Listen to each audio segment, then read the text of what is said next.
বাড়িতে টাকা পয়সা ওর আর থাকে না। শেষ পর্যন্ত গরু ছাগল হাঁস মুরগি আর স্ত্রীর ওই কি বলে যে সরকারের টাকা যেগুলো আসে ওগুলা যখন শেষ হয়ে যায় তখন চুরি করতে শুরু করে। এই জন্য রিসেন্ট ঘটনা, মাকইর খেতে নাকি বলে মেশিন খুঁজে পাওয়া যাচ্ছে। কোথায়? মাকইর ভুঁইতে, ভুট্টার খেতিতে মার্শালের মেশিন খুঁজে পাওয়া যাচ্ছে। কেন জানেন? এগুলো এই কারণে, যখন পকেটে পয়সা থাকে না তখন চুরি বেশি হয়। কথাটা একটু ভালো করে শুনবেন, এটা সামাজিক ব্যাধি, এটা একজনের না। যখন এই মদ পান বেশি হবে, টাকা পয়সা থাকবে না, তখন এরা সবাই চোর সাজে। ভাইরা, এই মদ পানের আর একটা বড় ব্যাধি হলো যে মদ পান করার পর যখন বাড়িতে আসে তখন আপনি যদি তাকে জামাই বানিয়েছেন তো আপনার সেই মেয়েকে বারবার সে তালাক দিতেই থাকে। যখন এসে মদ পান করার পর বাড়িতে আসে এবং এই নেশাগ্রস্ত মানুষ কাউকে পায় না, তার স্ত্রীকে যখন পায় তখন তাকে মারধর করে এবং তাকে তালাক তালাক বারবার বলতেই থাকে। এই ব্যাধিটা কি আপনার একার, না এই ব্যাধিটা এখন প্রত্যেক সমাজের? কেন একে বলা হয়েছে মন্দের জন্য? ভাইরা, এমনকি সে নিজের ছোট বাচ্চা কাচ্চাদেরকে মারপিট করে। এই মদ পাইরা নিজের সন্তানকে কোনোদিন লালন পালন করে না, এরা রাস্তায় ছেড়ে দেয়। মানুষের বাচ্চারা সভ্য হয়, এই বেচারারাই বাবা থাকতো এতিমের মতো গ্রামগঞ্জের অলিতে গলিতে ঘোরাঘুরি করে। এদের দেখাশোনার কেউ হয় না, এর ঈদের দিনও এদের যত্ন নেওয়ার কেউ থাকে না।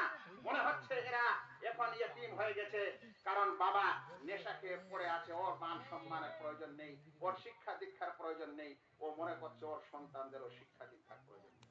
ভাইরা শুনেন, যারা মদ পান করে এই সকল মানুষকে কেউ কোনোদিন মেয়ে দিতে চায় না, বিয়ে দিতে চায় না। না চান ভাই? আপনারা চান নাকি? আপনি আপনার মেয়েকে, আপনি আপনার বোনকে, আপনি আপনার আত্মীয় স্বজনকে এদেরকে বিয়ে দিতে চান? আমার স্মরণ পড়ে গেল আজ থেকে কয়েক বছর আগের ঘটনা। আমি এক জায়গায়, এখানে এই আমাদের আশেপাশে ছিলাম, এক ব্যক্তি, অপরিচিত ব্যক্তি মালদা থেকে এসে কারো সম্পর্কে আমাকে জিজ্ঞাসা করছেন যে ওকে বিয়ে দেওয়া যায় কি যায় না। কিন্তু সেই লোকটা কিচ্ছু জিজ্ঞাসা করেন না, বলল মৌলানা সাহেব আপনি শুধু আমাকে এতখানি বলেন যে ওই লোকটা মদ পান করে কি করে না। তার মানে প্রত্যেক যে সকল সমাজে বেধি আছে তারা জানে মদ পাইকে বিবাহ দিলে 1 মাসের মধ্যেই তালাক হয়ে যেতে পারে। সেজন্য লোকটা এতখানি জিজ্ঞাসা করে চলে গেল। আল্লাহু আকবার! এই মদ পাইরা এত অসম্মান এবং এত লাঞ্ছিত হয়, তার কাছে পৃথিবীতে লজ্জা বলে কিছু থাকে না।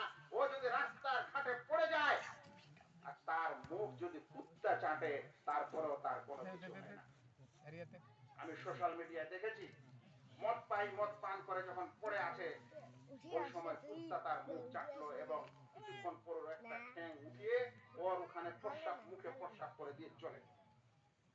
এদের এই সম্মান।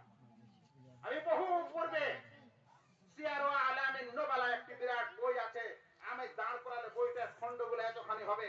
সেখানে একজন লেখক আছেন শামসুদ্দিন আয-যাহাবী রাহিমাহুল্লাহ, তার বরাতে একটা ঘটনা শুনেছিলাম।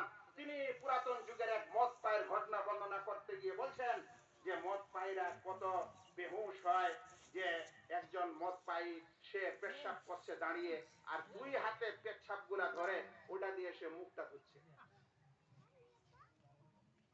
এই ঘটনা এখনো ঘটছে, এই ঘটনা এখনো ঘটছে। এগুলো হচ্ছে মদ পান করার অভিশাপ এবং মদ পান করার এগুলা প্রতিফল। ভাই সকল, মদ পানকারীদেরকে যদি মানুষ খারাপ মনে করতো তো চলতো, কিন্তু যারা মদ পান করে তখন সেই পরিবারকে সকলে খারাপ বলে। ওর পরিবারে যখন এটা খায় তার মানে বাকি পরিবারের লোকগুলারও কিছু না কিছু সমস্যা আছে। এবং পরিবারটার পর তখন হয় এই গ্রামের মানুষরা মনে হয় এই মদ পান করারই লোক।